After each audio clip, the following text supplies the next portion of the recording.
Joined now from our Parliament House studio by the Treasurer, Josh Frydenberg. Treasurer, good morning to you.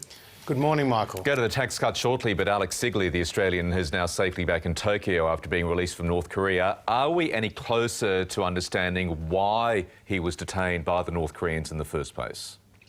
Oh, look, I'm not going to go into the detail of that, Michael, other than to say this is a great relief for his family and for the Australian government. A lot of work has been done behind the scenes. The Prime Minister has made very clear that the good officers of the Swedish government have been instrumental in achieving this result. The Prime Minister obviously discussed this issue with a number of other leaders at the G20 recently in Japan, and to hear that the young man is back with his wife and ultimately with his family is wonderful news. And the Prime Minister last night spoke to both his family as well as the Swedish Prime Minister. And we're very grateful to the Swedes, clearly too. Absolutely. They performed an instrumental role, and they obviously have a presence there in North Korea, and that was very helpful because we know that regime is a very closed one.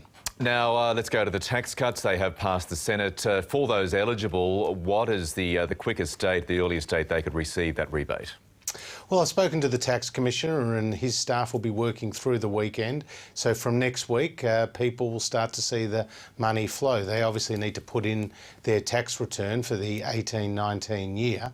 For those people who have already put in their tax return, Michael, they don't need to do anything else. The tax office will update their records and send them the cheque. And for those who are going to put in their tax return, I would encourage them to do that as early as possible, because over 10 million Australians will receive up to $1,080, and that will be of great use to them, and it will also be of great help to the Australian economy. The tax cuts stretch well into the future. Stage 3 doesn't take place until 2024 at a cost of $137 billion. Can you guarantee there'll be absolutely no cuts to government services to pay for any stage of these tax cuts? Well, we've made very clear there are no cuts, and what we have... Can you guarantee there'll be no further cuts? Well, we're not planning on any cuts. What we're doing is growing the Australian economy. And Michael, as you know, spending on hospitals is growing by 59% as a result of the 5-year agreement that we've struck, and spending on schools and per student is up by 62% over the decade. So we'll continue to spend more on the essential services to grow the economy, but our tax cuts were fully funded, were baked into the budget forecasts, and those forecasts and our budget was ticked off independently during the election campaign as part of the pre-election fiscal outlook. The Reserve Bank Governor knows the tax cuts are coming, but he still wants the federal government to do more to help pump prime the economy. When are you going to start to listen to Philip Lowe?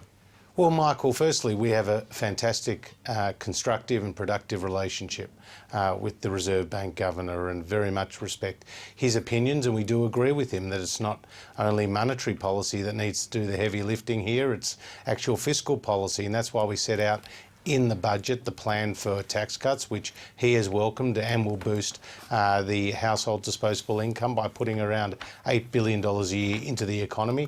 But also our $100 billion infrastructure spend will be very significant. It's already making a difference on the ground. You combine that with the work that we're doing on apprenticeships, creating 80,000 new apprenticeships, the work we're doing on trade, our deregulation agenda, the support for small business with a $2 billion securitisation fund, and the extension of the instant asset write-off, which has been already used by more than 300,000 Yeah, but he's, excuse the interruption, he's seen that, but he wants you to fast-track it. He's made the point in his speech this week that the government can borrow for 10 years at 1.3%.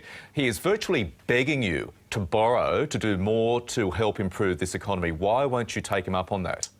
Well, we are spending very significant amounts of taxpayers' money on infrastructure to boost the productive capacity of the economy.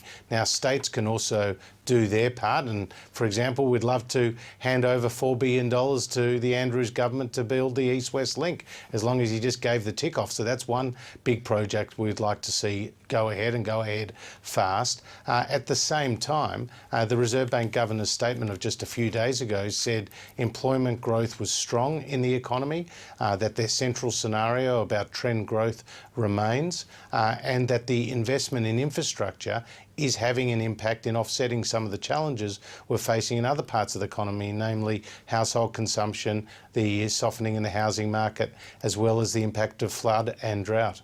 OK, you're on a tight schedule, as we know this morning. We're out of time. Thank you very much for your time on Breakfast this morning.